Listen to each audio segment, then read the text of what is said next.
What's the deal with the Freemasons? I hear a lot of it's a lot. stuff. There's a vast array of information. There's only a few real Freemasons that exist. In other words, when I say a few, I'm talking about maybe a few hundred, maybe at the top level that really know the ancient secrets, right? Okay. There's masonry halls all around the United States. I just spoke at one in Detroit. I was doing a conscious lecture with the 19 Keys. We had nothing to do with masonry, but that's what, they rented the hall out to make money. But the people that typically go there, they have no real knowledge of the real ancient wisdom and knowledge that goes back into the ancient past. A lot of cities, even the city I grew up in, has these Freemason halls where it's just like a place to congregate, hang out, have a barbecue, pick up women, dance. There's no real true deep knowledge being translated at a lot of these places. Okay. There's only a very small, and I do mean small amount of people that really house and hold the true knowledge of the ancient past as the top level Freemasons. When did this start? Yeah, this goes all the way back to deep antiquity. We're talking about 30,000 plus years ago. There were these brick masons in ancient Kemet called the Shettu. After the Great Flood, Amun-Ra, aka Marduk, he's known as Marduk in the Bible, M-A-R-D-U-K, some people say Marduk, depending on how you want to pronounce his name. He's also in the Jewish Torah as well. In Kemet, he was known as Amun-Ra, and this is why people say Amen, actually, it's to him. He actually made it a rule, a law. But he had these brick masons helping him rebuild the land of Kem. And these brick masons had the secret knowledge of space flight, technologies, how to turn stone structures into advanced computer housing, data storage devices, as well as power generators and many other functions. A lot of the stone structures that were built were actually multifunctional stone computers. If you're going to a place when you only have limited resources, that you can't take a factory and a whole bunch of workers with you, what do? You learn how to work with what's there. And they mastered stone masonry, but they also encoded and embedded a lot of the wisdom and knowledge from the ancient Egyptian mysteries and the Kemetic mysteries into the structures. Now, these Freemasons were called Shettu. As a matter of fact, the Shettu helped Amun-Ra escape. In the last, there was a pyramid war. There were 2 pyramid wars. The second pyramid war in the tablets talks about the fact that the Shettu helped Amun-Ra escape through a hidden passage in one of the pyramids. And before he left, he decreed that he would leave the kingdom to his Ra-Kam.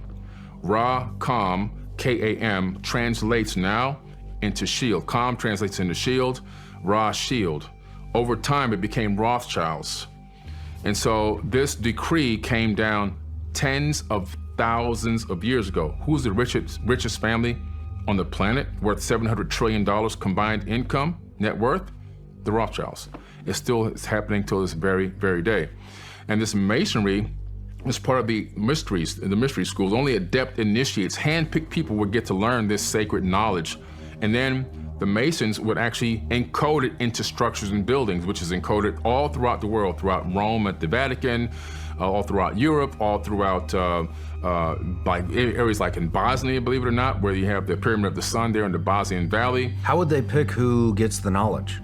They literally had a system in which they can identify people who they called adept initiates, people who seem to have some type of ability to perceive things at a higher level or retain knowledge at a higher level or display some type of talent, or ability.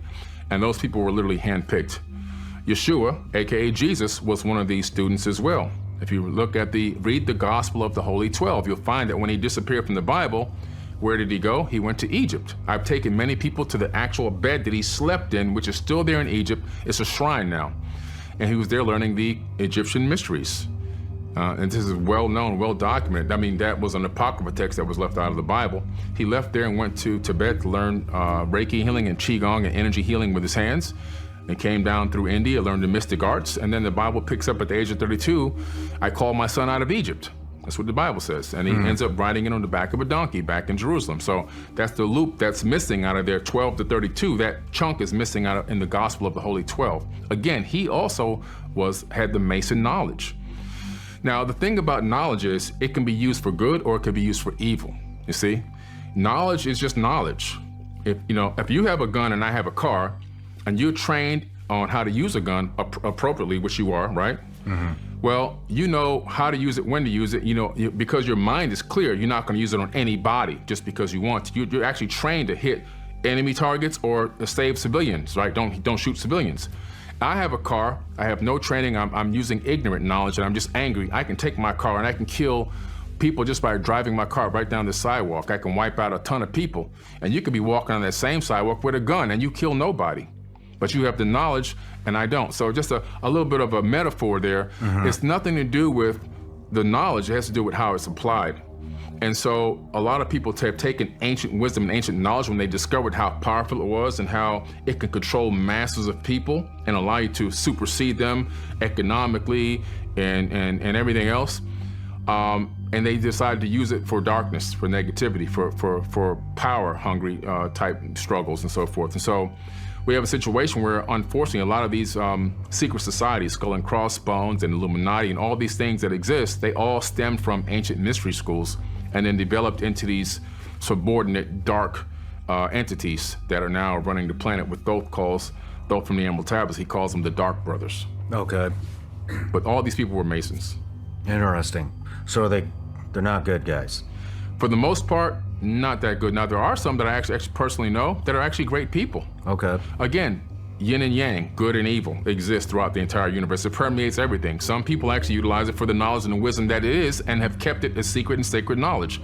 Some people that utilize it to find a way to put their boot on other people's necks, unfortunately. But that's just the universe we live in. There's this dichotomy of good and evil everywhere. But the ultimate force behind the highest level of Mason knowledge has to do with reclaiming our birthright to space travel. You see, in the ancient tablets, there was a situation where the Atlantean civilization had spread around the entire planet. Atlantis was built by these Anunnaki people, according to the ancient tablets, not according to me. And these families had factions and they were fighting each other. They went to war against each other many times. And in one case, this one faction or one side of the family came against another. And because they lost the battle, they were banished to be locked and stuck pretty much on Earth, and never to achieve space travel again. And so they were the original founders of this knowledge of masonry to hide the knowledge of space travel and advanced knowledge and wisdom and physics and everything else into stone buildings and stone structures. Over time, we have slowly regained our right to get back into space, and we now have done it, obviously. In the last 100 years, we went from a horse, buggy, and carriage to putting remote control cars on Mars. We even have Voyager 1 and 2, which are about to head into interstellar space. So what does that mean? We found it out. In Florida, there's only one runway at the Space Coast. It's runway number 33. Why 33? It's a Mason symbol. Why 33 Mason symbol? Well, in order to travel in space, in order to break Earth's gravity, to get past what they call max Q and transition into outer space, you have to travel 33 times the speed of sound, or you will not get there, you see? Anything less, you fall back.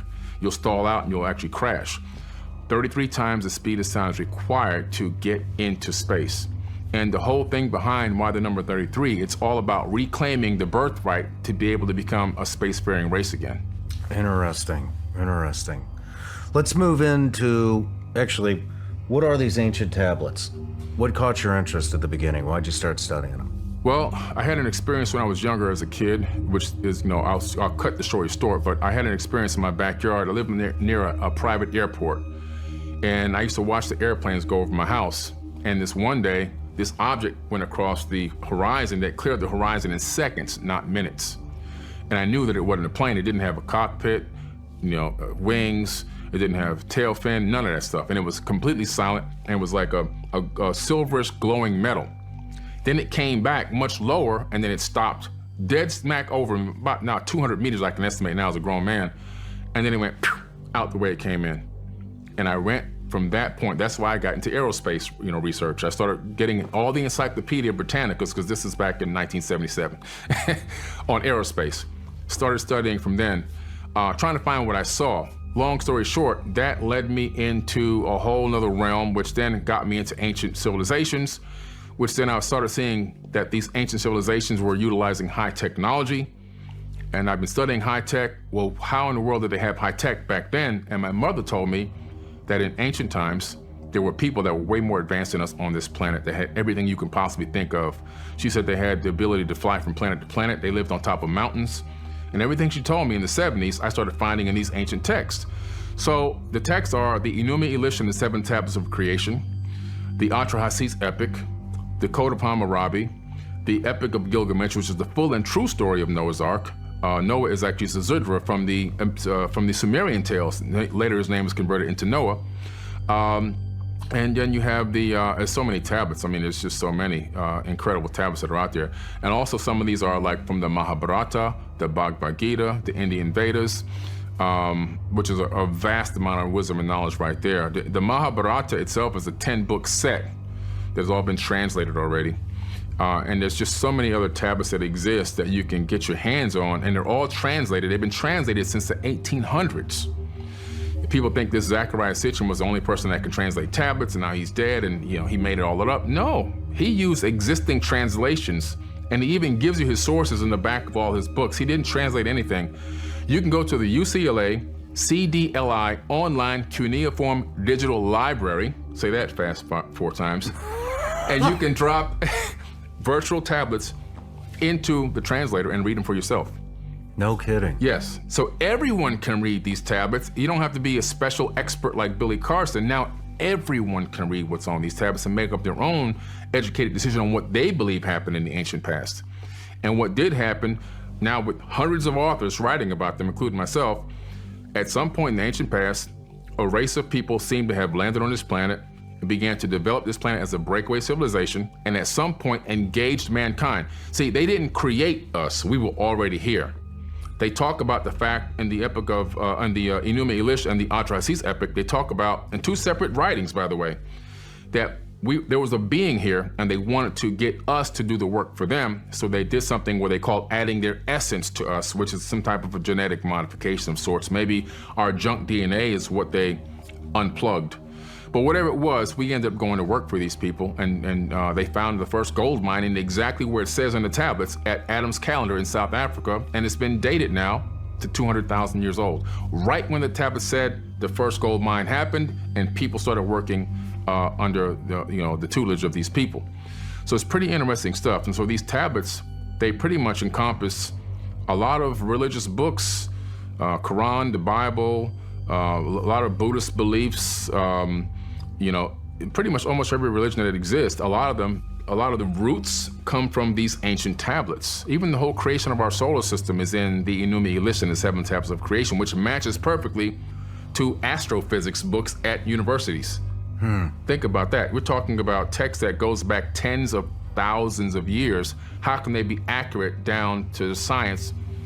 Talking about orbits, gravitational pulls, planets being captured by gravitational fields in the beginning stages of the creation of the solar system, because of the gravity being captured and thrown towards our sun and colliding with other planets, creating debris. I mean, the whole thing is right there, and you can almost watch a National Geographic Discovery, series on it, and they'll tell you the same exact thing. It's all based on real science. They talk about orbits changing and shifting, how Neptune and Saturn shifted orbits, which is they teach you that in astrophysics in college. How did they know this? So all this knowledge is in these ancient tablets. And so I go to them because they're as close to the truth as we're possibly gonna get. Like, if you wanna get as close to the truth, you're not gonna get to the truth, because still somebody wrote them.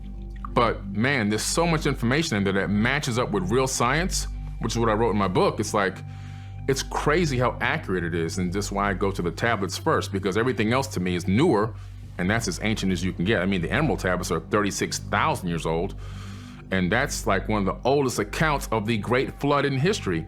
It opens up talking about the flood and how the temples were coming up out of the mud, and people were coming out of the caves, and that the hairy barbarians were there. In other words, they were at a high level of civilization prior to this flood, and so many generations had gone by, they had turned back into just basically, hunter-gatherers almost again. And Thoth talks about his father sending him there, and he gets in a ship and flies up into the sky until the earth disappears. And when he gets to the place appointed, he descends down on the land of Chem, that's Egypt before it was called Egypt, and he tells the people there that he's gonna help them rebuild civilization. Rebuild. which means there already was a high-level golden age probably before this great flood. So these texts, man, they're just incredible. They have so much information in them. It's well worth taking a look at. Yeah, definitely.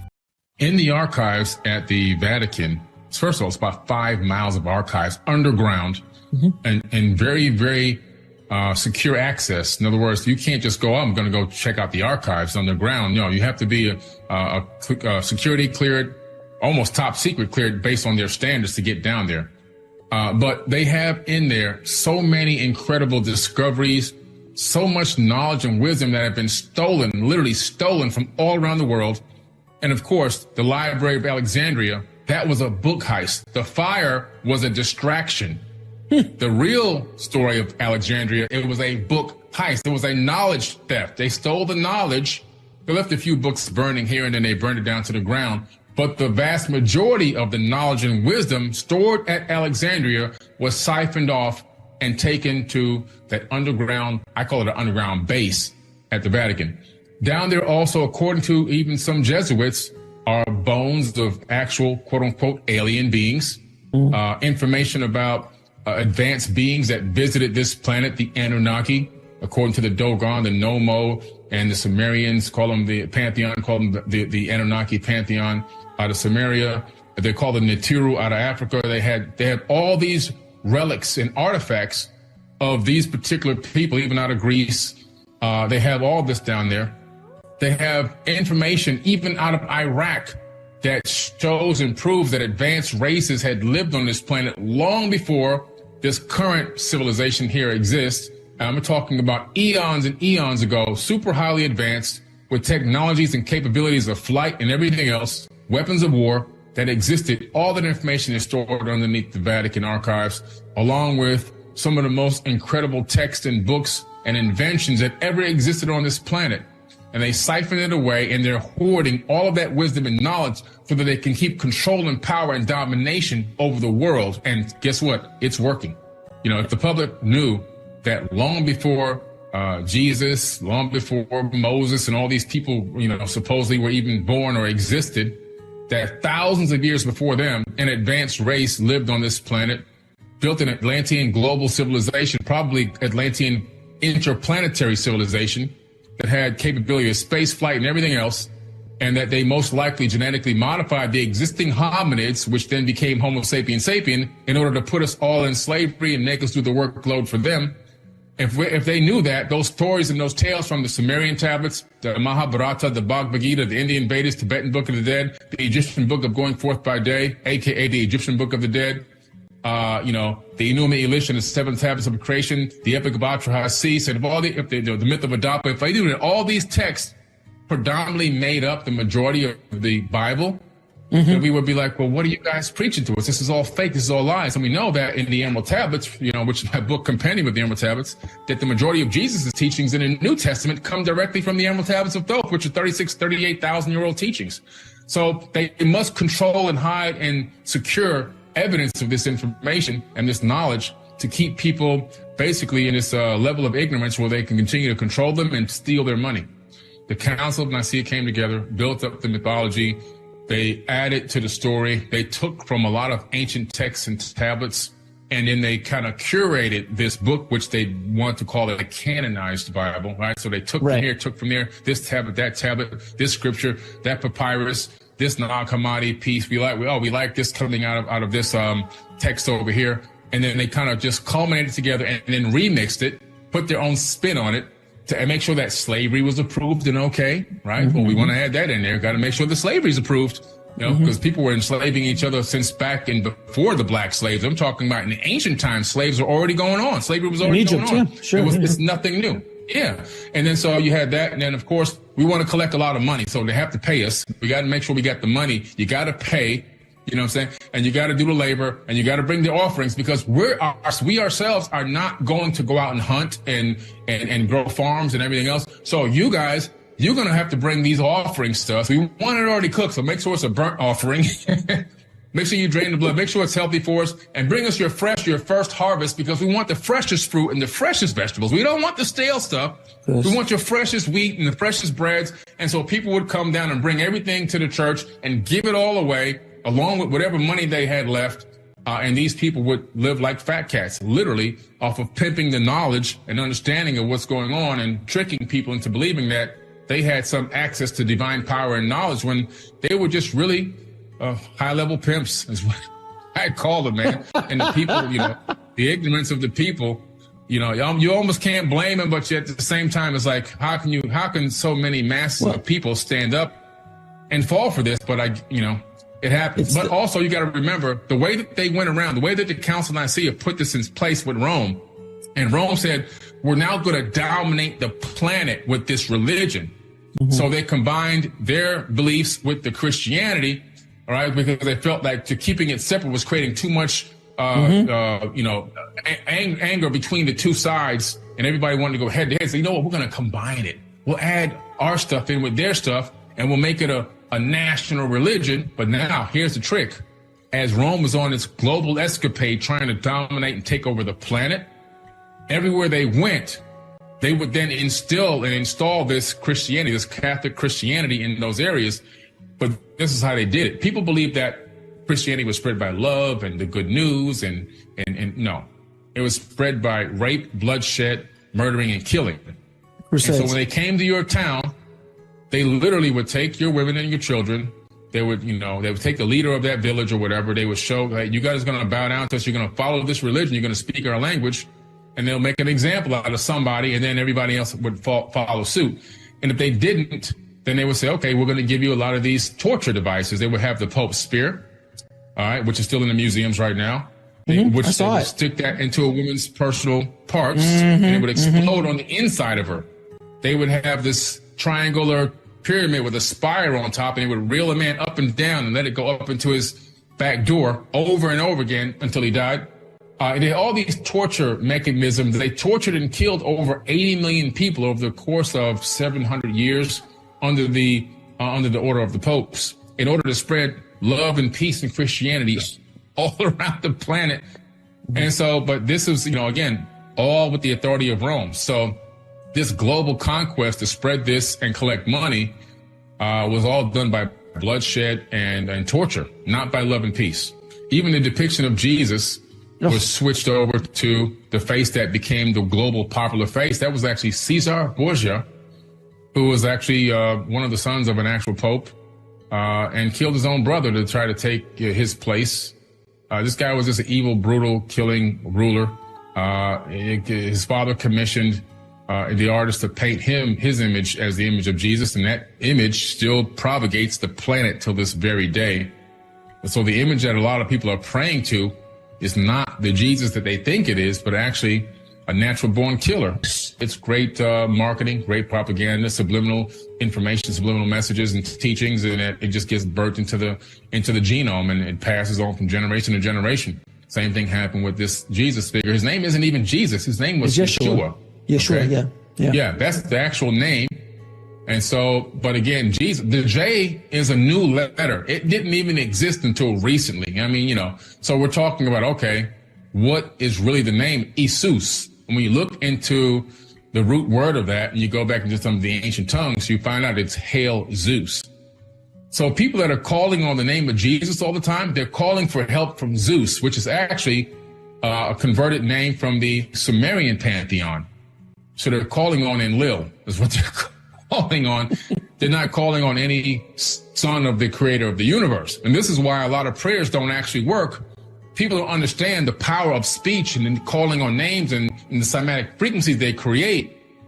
Then when you're completely ignorant to what you're really saying, it's no wonder why billions of prayers go up every single day all around the world. But then again, look at the state of the world on a daily basis. You can clearly see that if somebody has a positive outcome, more than likely it's just luck. And I want to add one thing to this before we go on too. I want people to understand I'm not an atheist. I believe in a creator of the universe. Yeah. Because the quantum physics proves that we're living inside of a creation. There's no way to dispute that. There's no way to doubt it. We're living in a programmed holographic light matrix. That is a method used for this creation, but we are in this. It's created by an entity. I believe that there is a God. I just believe that the biblical version is not specifically talking about the creator of the universe. I believe those are the words of men about men that have manipulated it to be God. And actually, the word God in the Bible is mistranslated by accident on purpose. The original root word for that is gods with an S. And everywhere where you see God singular is actually supposed to have an S on the end. So there's so much going on. There's been tainted so much by man. But I do believe that there is a God. But again, you have to research everything that you believe in, especially if you're looking for this information to carry you into eternity. You should know every little tiny detail about it. You shouldn't just take it point in fact from somebody standing at a pulpit. You should be the expert on it yourself. Time really doesn't exist. Clocks exist. Time doesn't exist. Right. And like you said, we've been given this functional arrow of time, which puts us in one specific direction, so that we can organize our thoughts and our days and our years and weeks and what we're going to do and where we're going to meet up with somebody and everything else. So we have this ability to coordinate and collaborate with each other, like how we're here today at this specific time. However, if you understand that time is also an illusion, it's something that you can use as a tool, but if you also understand that it's an illusion, then you can actually master time, and you can maximize what you're doing on this planet. Because if you go any high in all the higher dimensions, we're in the third, fourth, fifth, sixth, and all the way up. For the layman that don't understand what being in the third dimension means, can you give us a breakdown? Okay, sure. So if you draw a line on a piece of paper, that's the first dimension. If you then connect those lines and create a house on a piece of paper, that's a two-dimensional structure, or you can move it into a computer. Anything you see in a computer that looks 3D is actually 2D. All right, so, and because we're in the third, we can see down into 2D, we can see all the way down, obviously, into 1D, and we can manipulate those dimensions from our higher selves. Now, now there are beings in fourth, fifth, and sixth dimensions. There's people above us. Now, because of that, they see us, and they recognize the past, present, and future operating all at the same time. Everything's happening at once. Right. There is no separation between the past, present, and the future. The arrow doesn't exist. Because they're higher than us, they can look down into the third, and they can see into what we're doing. So the fourth dimension is something called a tesseract. And if you go into the ancient text, it's Metatron's cube. Meta, M-E-T-A, meta, obviously, meta. The metaverse, right? They got that from Metatron's cube. It's a fourth dimensional substructure. Now this fourth dimension is really something called a quasi-crystal. And this quasi-crystal in the fourth dimension, it casts a shadow, and the shadow that it casts, it creates the realm that we're living in here. We're living in a shadow of a higher dimension. That shadow creates a third dimension. It actually creates a fractal of it, creates this fractal holographic matrix that we're actually maneuvering in the third dimension right now. So would the fourth dimension be considered a dimension of time? You can address a fourth dimension of time like Albert Einstein was saying if you're just looking at a third plus a fourth being the arrow. But when you actually move up into another dimension, we now know in quantum physics that there is actually a fourth dimension. So all dimensions are in 90-degree angles of each other.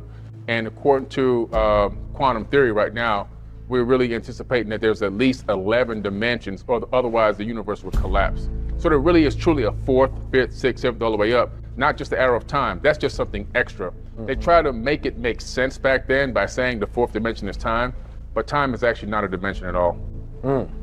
So now that's a very interesting, because it's a lot that I'm sure that everybody's like, all right, I thought I was smart, and then I tried to keep up, and then I got left behind. Right. You understand me?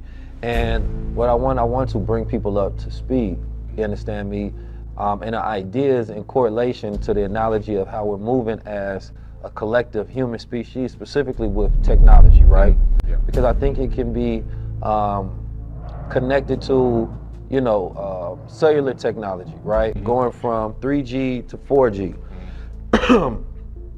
And, going from 3G to 4G to 5G, which allows us to be able to do different things that we normally weren't able to do that weren't possible, right? Let's say you got 3G phones, it's helping you make better, faster calls, you understand me, connected. Then you get to 4G and you're talking about now applications and streaming, right?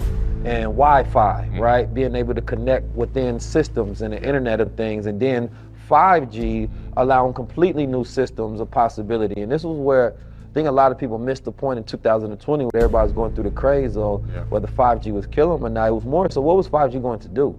right? So the NFTs and the Web3, right? And you're talking about, you know, AR, VR, spatial reality, all these different things are not possible unless you have 5G being in connection. So it was representing a new world being produced outward. And it wasn't just an accident that NFTs came after the pandemic and this technology came after. There was something happening at that same point in time that for me was entering into a new phase of the world, a new dimension, a new speed, right?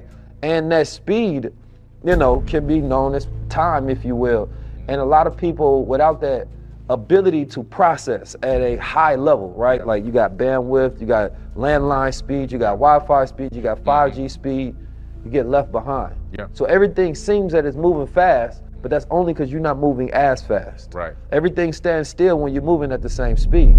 You understand me? And so what I've always tried to do is keep people up to speed where we at in the dimension that we're currently in, or a little bit above, so you can be ahead of your time as a visionary. Because the fastest speed is the mind.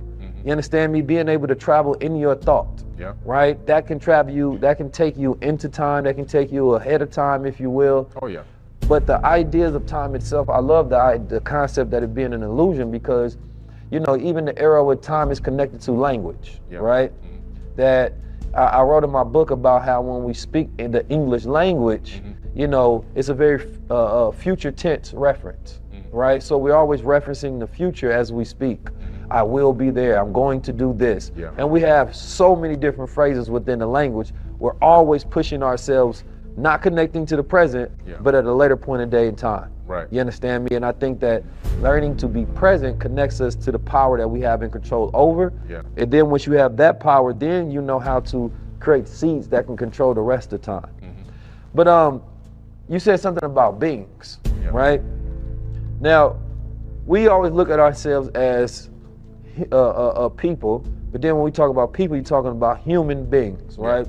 The being part is not something that the average person understands, right? And then when you're saying that there are other beings, who are these other beings? I believe personally, just based off of my research, and I've gone through now over 1,000 scriptures, texts, papyruses, cuneiform tablets from all over the world. They all have a very similar story. And all these ancient civilizations talk about beings, not just beings who came here from other planets, people that look like us and we look like them. We're, in other words, not identical, but very similar. In other words, a bilateral, bipedal hominid of some type that can maneuver around, that has appendages that can manipulate the environment, because without that, you can't move out into space and other places. And they also talk about multidimensional. You get into like the non-commodity and stuff like that. You're talking about multidimensional beings. And so in physics, in quantum physics in particular, they started theorizing on these dimensions and were able to even analyze and discover some that they actually do exist. And on top of that, they realized that the dimensions are stacked, packed so tight on top of one another that if you can phase shift your atomic structure, your subatomic frequency, you can walk right into another dimension. And so they started postulating, what if beings from higher dimensions are some of these apparitions and these paranormal phenomena that we're seeing, are they able to maybe take a glimpse or a peek? Are they phasing through into our universe? And so from higher dimensions. And so they started really theorizing it. It seems to be, and based on my research, that there's people living everywhere. Not just, and I'm not talking about little green men with antenna. I think that there's people living all throughout this universe in the third dimension. And I think there's people living all throughout even higher multiple dimensions, maybe at a certain level, a certain height in those dimensions. Maybe they don't have a real corporeal body. Right, non-physical. Non-physical, you know what I'm saying? But I believe that the consciousness is there. Then that part is interesting, the non-physical aspect, because I understand that and I can believe in that idea and that concept. It's like what people think, I think of angels as angles. Right? Because, you know, angels are supposed to exist in between dimensions. You understand me? And angles, you understand me, are dimensions. That's right? And so it's like perspective is your angle in which you see things and view things. And oftentimes angels come and gives us new perspective, new thoughts. You understand me? Arriving from a different, completely dimension of thought that we couldn't arrive at ourselves. Correct. You know, but at the same time, when you're talking about non-corporeal bodies or non-physical bodies, you understand me? I like that concept because when you're talking about time, you're talking about light, You're talking about all of these different ways in which light or energy can exist within, and consciousness, right? The awareness of, output. You understand? Mathematical output, right? Do you believe that the universe is mathematical? Oh, absolutely. The language of God is mathematics, because mathematics can literally explain everything that we experience and everything also that exists.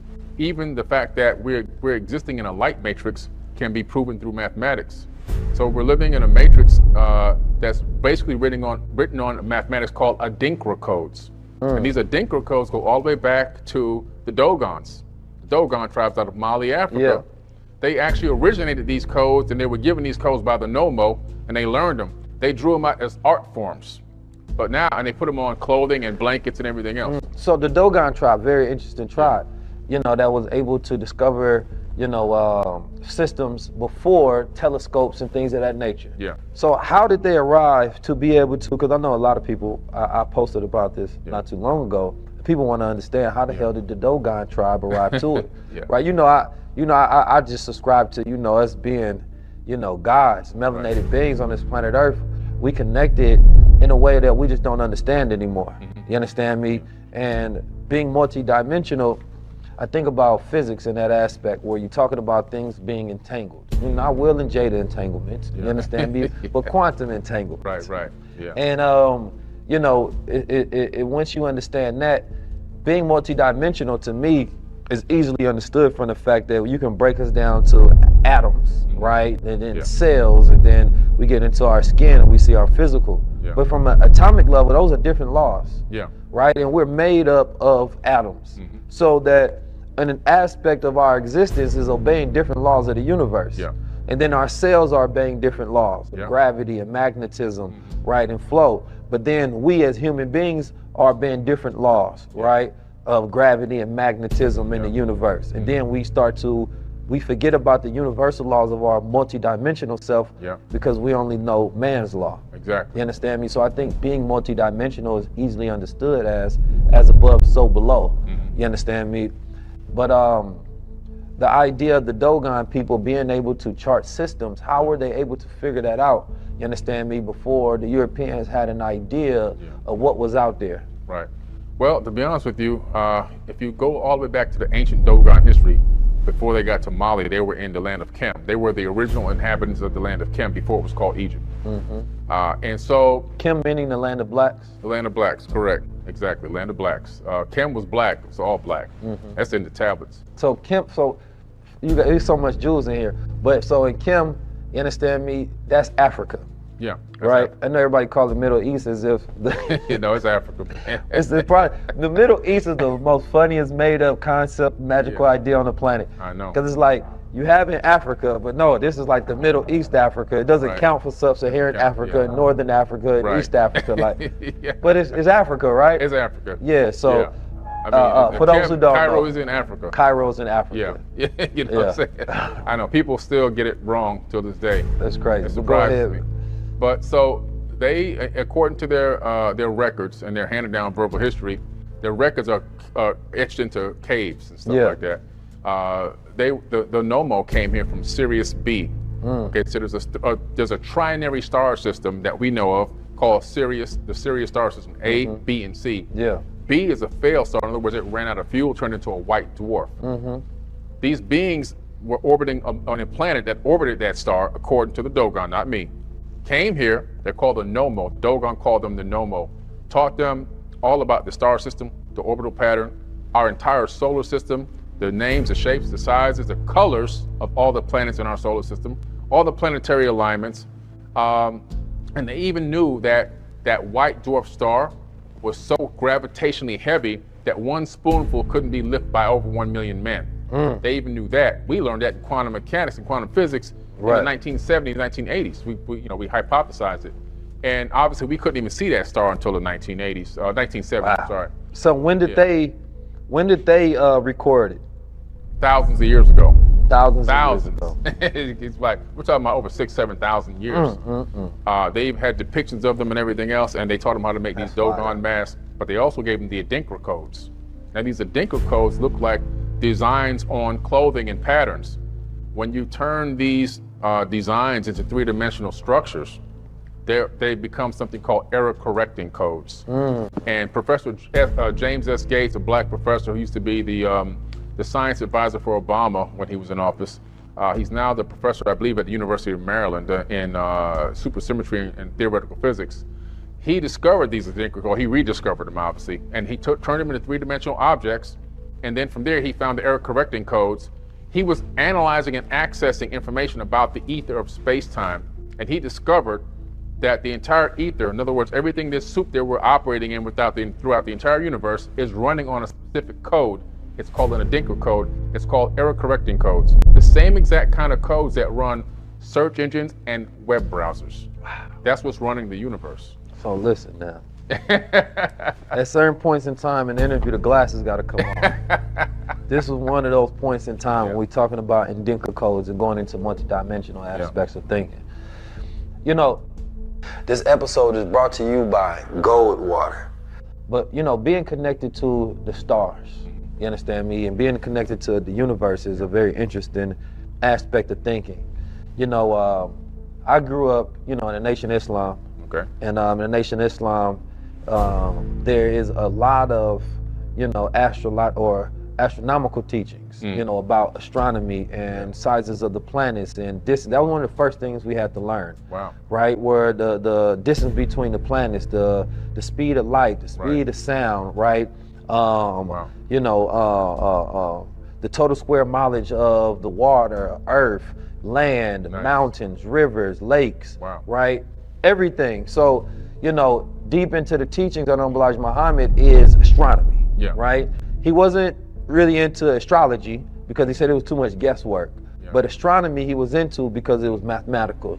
And you're talking about, you know, 30s, 40s, 50s, 60s, 70s, for a black man to be teaching astronomy, especially the poor black people in America. It was, it was light years ahead of time. It was an interesting indication of, you know, where he got his knowledge. Because he had a third grade education, but he was teaching about astronomy.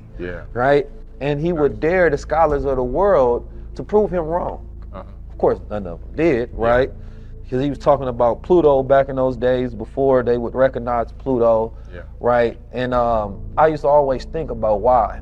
And one of the last books that he wrote was called The Theology of Time. Oh, wow. And The Theology of Time was, it's not a book for the beginner, initiate. You understand me? It's definitely more novice when you get into your understanding. And then that's when he proposed and he talked about alien life on Mars.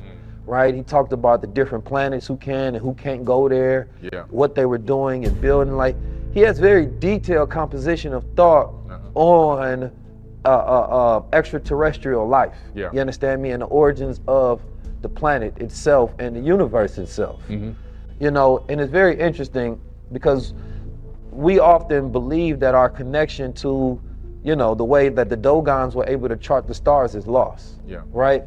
You know, but that knowledge has always been within our DNA and always been passed down within us. There's just certain keepers of that knowledge. Right?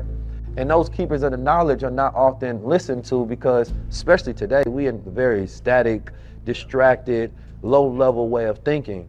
So it's like, you have to think about the mind, and it's not even to say that they were the most intelligent people on the planet, but connected, you understand me, is being different. Like, that's a different type of intelligence. Because we only measure academia or scholarship intelligence that you get from universities, but we don't measure the intelligence you get from the universe. You understand me? I want to talk about, you know, I don't want to leave time in the star system just yet, but I do want to talk about your relationship with astronomy and whether you believe astrology to be a true science or not. Well, I'm actually an amateur astronomer. Okay. I've been doing that for a long time. Yes, sir. You know, I have a real nice telescope. I have a Celestron SLR, and it's a real nice telescope. You can actually see the rings of Saturn. You can see Jupiter. You can see Mars. I took a famous picture that's been circulating for years of Mars during the summer. When you take a picture of Mars during the summer, it actually has green, it has blues. It's not a red planet. You can see that the ice caps are smaller, which means they've melted. There's a lot of liquid water on the planet. And a lot of those greens, I believe, is vegetation. you know. And now all the science data is coming back out from NASA. Now all of a sudden press releases are coming out. The soil on Mars is better for growing crops than on Earth. Now they're saying there's billions of tons of liquid water on Mars now. Yeah, you know what I'm I saying? can believe that. And they're also talking about the fact that there's an atmosphere that is the equivalent to being like 18,000 feet above sea level, but that's like going to Peru. I'm going to Peru in a few weeks, right? So same thing. You got to acclimate to that height, to that low oxygen, but you can still breathe as long as you stay close to the ground. Once you go higher up, it's going to be very dangerous. But if you're within like 10 feet of the ground, you can actually breathe. You just need to acclimate. So all of a sudden, all this is coming out because why? They're getting ready to, you know, to build an infrastructure up there, in my opinion, and do a breakaway civilization. That's what the whole Elon Musk and all that's on Mars is all about. So I got really into it. Now, one of the reasons why I built the underground shelter that you mentioned, called Fort Terra Nova, that was back in 2012, was because I was analyzing the precession of the equinoxes, the movement of the stars across the sky, the constellations across the sky. I noticed that they were speeding up. Based on my calculations, it was moving, instead of 27,000 years for one cycle, it was actually averaging around 25,000. I'm like, are the books wrong? Are these great astronomers wrong, or what's going on? And the more I dug into it, the more I looked into it, I realized the only thing that can explain this is if our sun is orbiting something. It would need breakaway speed, and it would, you know, it would speed up and it would slow down, speed up and slow down. So I started digging into that. I found out that they had something they were calling nemesis out there, something that they couldn't exactly say what it was, but they were saying there was a huge object out there orbiting our sun, and our sun was orbiting it. And they found it about 3 or 4 years ago. They labeled it Planet 9, but really is a brown dwarf star. They found a brown dwarf orbiting our sun. So we live in a binary solar system. We don't have one sun, we actually have two. One's a brown dwarf, which you can only see with 2-mass infrared mode on your telescope. You have to have a digital scope to see that, because it's so dim, you can't see with the naked eye. Is the sun black or white? The sun is white. It's bright white, so it's not black actually. If you actually were able to go out and look at the sun above the atmosphere, you'll find out that it's actually bright white light. When it hits our atmosphere, it scatters, and when the light breaks down, we see more of the yellows because the blues are kept up there. So the sun actually is bright white. Well, some say that the sun is black, but it's the charge of light that gives it the appearance of white. Well, it's a nuclear explosion. Now, what's interesting about the sun is that a lot of the light doesn't even get to the surface for like 100, 200,000 years. So it could be both, a little bit of both. It could be that it is a dark sun, but the light is what we can see. For example, the sun is 8 light minutes away from Earth. So if the sun went dark right now, we'd have daylight for 8 minutes. Now the light, and that's 90 million miles away. 90 million miles away, right? And the light that's formed on the inside from the collision of the atoms on the inside, the nuclei, when they're colliding and splitting, that light doesn't go straight from the center core right out to the outside of the sun. It actually meanders through the inside of the sun for thousands and thousands of years before it releases itself and leaves the corona. Then it takes 8 minutes to get to Earth. So the light that we're experiencing right now is hundreds of thousands of years old before it even got to us. You know what I'm saying? Before it left our sun. So light is very interesting. You understand me? I want to talk about light and water for a second. Look like we might get to the whole elemental period by the time we're done with this conversation. So, I remember before I got on the journey of, teaching the financial literacy and liberation aspect, my deeper studies was into quantum physics and science and psychology and, a multitude of different things that I believe would help guide enlightenment. You understand me? Yeah. And so studying light, I started studying the 4th phase of water, right? Where in between, for those who don't know, water has 4 different phases. Some people say 5, but we're going to the 4. You understand me? Solid, liquid, gas. You understand me? And I used to think about that because I say the only difference between the water and each structure is the proton arrangement, not the proton count. Right. So it's not something new that's happening to the water that is entered into it that changes its state. It's the arrangement, you understand me, of its energy. And so when I thought about that, and then of course, light is energy, so we can say that it's light that changes, and then water has the most different states out of any other element. And so I liken that to consciousness, right? That our consciousness can be in rigid states, it can be in flow states, right? But what changes your consciousness going from a lower consciousness to a higher consciousness is enlightenment. Yeah. Right? You know, when we read, right, I always say we re-add, right? We're re-adding knowledge that is already in us because we're not actually, nothing physical is going in there. Nothing is going to tinkering and changing with your brain. It's literally electricity changing the arrangement, you understand me, and the structure of your state of consciousness. And you can see a symbol, right, and gain enlightenment, right? And it can cause an inner knowing that can have your mind, you know, raising this vibration, right? And you know, that's not something that we often think about. And a lot of people gonna be like, oh, this conversation ain't gonna high level for real, right? But I say the fourth phase of water on purpose because, you know, everything around us emits energy. Every single thing. We walk into a room, we say, damn, the vibe is off. Right. We don't realize we speaking in scientific terms. You understand me? Real science. Yeah, it's true science. The vibe is off, but you have an intuitive connection on what that vibe is. Right? That there's friction in the air, that the ions, you understand me, are positive or negative charge when you go into different environments. And so if we understood that, then number one, we will create a more conscious sensitivity to the environments that we go to. But we are in environments that are often very austere to, you know, our embodiment, our aura, you understand me, and who we are, because, you know, for those who don't know, we emit an aura from our heart. You understand me? And when that is pierced, that's when we start to get sick. And we are in environments we're not supposed to be in that are in friction to whatever our vibration is. That's when we feel off. Right? And there's only certain people, and I'm a meticulous Farrakhan said, somebody asked him once, they said, how are you able to go into all of these different type of environments? You understand me? And not be changed by them or not feel sick by them sometimes because you're around all these different type of people. And he said, I bring my own atmosphere. That's right. You understand me? Like, I bring my own atmosphere. I know exactly what he means. I walk into a place and I put a bubble around myself. I just literally put an energy bubble. I just see it coming out of my head and wrapping myself. And I walk through, I got my energy bubble. You know? No, that's super key. I mean, so when we go to water, right, we 70 to 90% water. Some people say I'm basically almost 100% because even those things can be made up of water.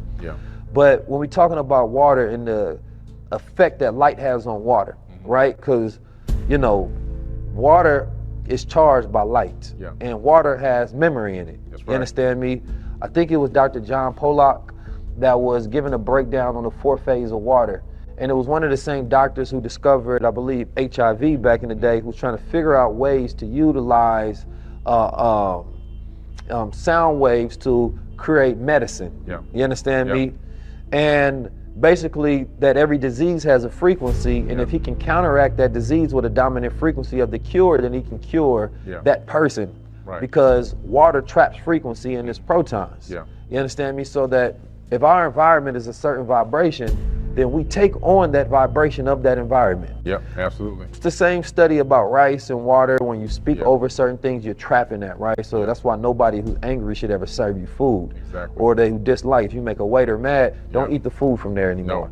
Got to keep them happy and pleasant. Otherwise, they can give you food poisoning just based on their negative energy. Right? Exactly. But I bring that up to bring this. You know, as human beings, the things that we should know the most about, we know the least about. And that's being a human being. Right?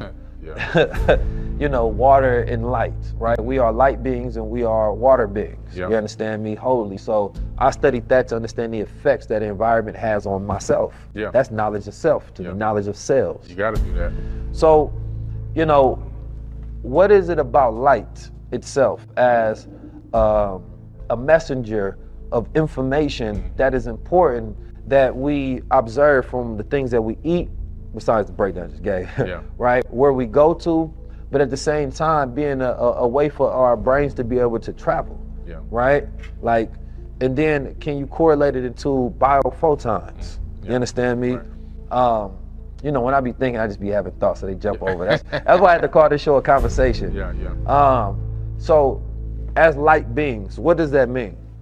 Well, one thing people don't understand is that we are all made of actual light. Well, everything in the third dimension is made of light. And so we are light and light is us. We know that the illusion of this avatar body and this chair I'm sitting on and the table that you're sitting at, the illusion of it's there. What is this? This is slowed down light waves. When you slow light down and then consciousness interacts with it, it collapses it into what we call solid matter. So solid matter is actually an illusion.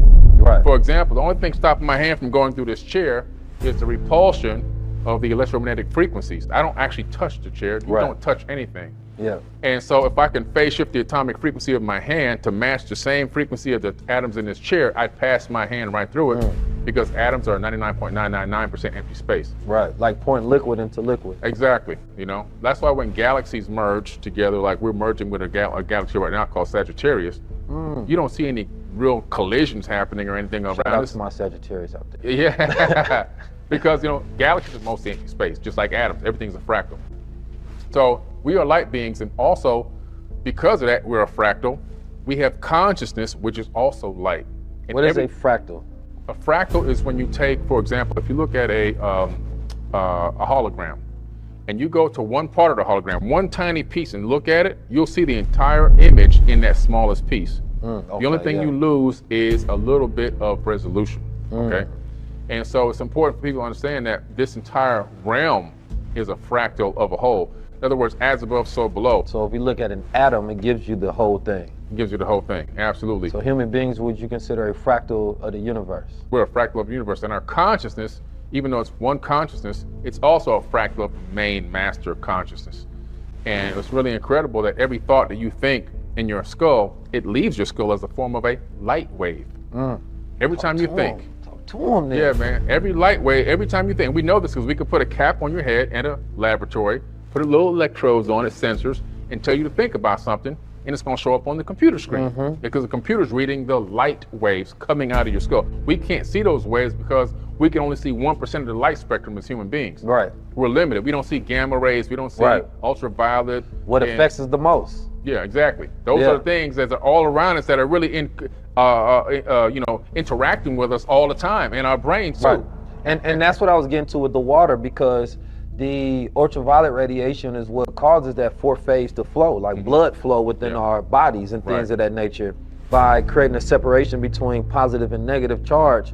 And in between that small space right there is where it creates that charge and flow. And they was doing a study where they tried to take two prods, put one on the other end to create energy. Yeah. Right? But go ahead. Yeah, so that's what it is. So, you know, we have this power of thought, which you were talking about, having the ability to even travel through light, leaving your mind and traveling light. You can actually connect to other realms, other dimensions through conscious thought.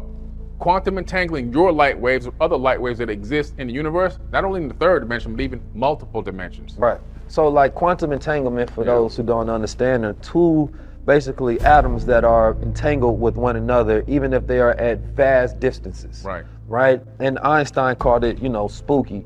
Right, because he didn't understand what was going on. Right. You know what I'm saying? But we understand. It ain't spooky. He said a spooky action at a distance. Yeah. And you can entangle atoms, you can entangle photons, which are lights. Right. So do you think that's what happened when people fall in love? They consider to be soulmates? I think it happens. Well, your mind can entangle with somebody on the other side of the universe. A lot of the times, you can say, oh, I came up with this great idea. Right. But you really didn't. You just downloaded that idea because you entangled with the information. Entangled. That's all it is. All information actually exists. And now, like big time mainstream quantum physicists and theoretical physicists are admitting that this is true now. Yeah. Like it's not woo-woo science no more. This is like what you're getting taught in university. When I was at MIT studying applied neuroscience, one of the things we learned about was this exact thing. The fact that not only can you walk in a room, like you were saying earlier, and you can sense the vibe, and you can actually transmit negative or positive energy to somebody. Somebody's at a low frequency, and you walk in positive and high frequency enough, your light being can actually raise their energy level. Right. And if you're not high enough and they're low, they can actually drop your energy level. Right. It depends on how strong you are consciously. And then also we talked about the fact that we can entangle with information throughout the entire multiverse. So information can even come from other universes into your own mind. And if you're able to discern that information, you can actually, if you can put the action behind it, it could be one of the greatest inventions. It could be Web3, it could be, whatever we got going on now. NFTs or whatever, all this stuff comes from other places. So biophotons is what I wanted to get to. Because biophotons to me is very interesting, because I think it's like taking the concept of science and physics and being able to apply it, you understand me, in a real world sense, and connect, you know, yourself and your willpower, right? You know, it was Dr. Wesley. He has the Book of God, and he has a very, very dope book, very amazing book. Everybody should study it. But he gives a breakdown of biophotons, and this is one of my first introductions to it, when he was talking about a study that was done at this university, you know, to study biophoton levels, which is basically, for those who don't know, is light within the human body. Right. And so one of the things that they studied was the fact that during a time that a patient was sick, you understand me, the light that they emitted glowed brighter, right? And of course that was because the body was working to heal itself. Yep. And the thought process was that if you go back to ancient human being origins, that those human beings were just light beings, complete light beings. And as, you know, as I'm positing this thought right now, as melanin, you understand me, overtook those bodies, and you're talking about, you know, that very dark melanin, and then you have light, you know, piercing out of that, which used to be where hair follicles are, you understand me? Then you're talking about a blue aura, or a blue hue, right? And so in ancient texts where you see a lot of the blue representation of gods or beings, there were the representation of the original man and woman as light beings. Now, the way that I connected to science more so is the idea that, you know, our mind has light within it, right? And it communicates directly with the light outside us, and that this is scientifically proven that we can think things and bend the wheel of reality around us. Like the Matrix played with the concepts and ideas. The spoon doesn't exist idea. But more so is, you know, each one of us have different levels of consciousness and conscious power. And the ability to bend and change reality around us, which is also a very masculine trait, because testosterone increases that biophotonic energy, you understand me, within the body. So depleted testosterone depletes willpower as well. So it's saying that, for me, I always say that one act of masculinity is willpower, the ability to take thoughts outside your mind and produce them into reality. So if you have a people who are not able to produce their thoughts, then those people are lost without that will, right? Without that power, without that godliness. And so that's something that I think about often as I see our brothers and sisters hoping and wishing and trying to bring things forth, but they just can't, because that light inside them is dead. Plus, a lot of the male in this society right now, they're being emasculated. Oh yeah, sterilized. And so, you know, and a lot of it's chemical based. Yes. It's the food. Chemical castration. Chemical castration, man. It's all these microplastics that are, you know, we're inhaling them, we're eating them. It's in the food, it's in everything. They did a test on those microplastics. They were converting male frogs into women. Right. You know, this is just crazy stuff. So that's a hell of a leap. It's a big leap. That's a big leap. Couldn't resist myself, y'all. Oh man, but it's so true, you know. And so it's taking away the testosterone levels in men are the lowest it's been since they've been recording them. Right. And so, to that effect, what you're saying is the levels are dropping, and the ability for men to make a lot of logical decisions is also dropping. Right. You see men now operating more off of emotion versus logic. Right. That balance of logic versus emotion isn't there anymore. Right. Sometimes there's a lot more men that are more emotional than women. Yes. So their plan is working out, you know, and the plan for them really is to not let us discover our light body, let us discover our light consciousness and the power that we really truly have inside of us to change and bend and mold this matrix to our will and overcome and supersede where they are. Right. What they want us to do is just continue to stay in these small little pockets, fighting each other over scraps, and not really ever getting to the higher levels and realizing that we're supposed to be able to bring our heaven right here to this earth right now.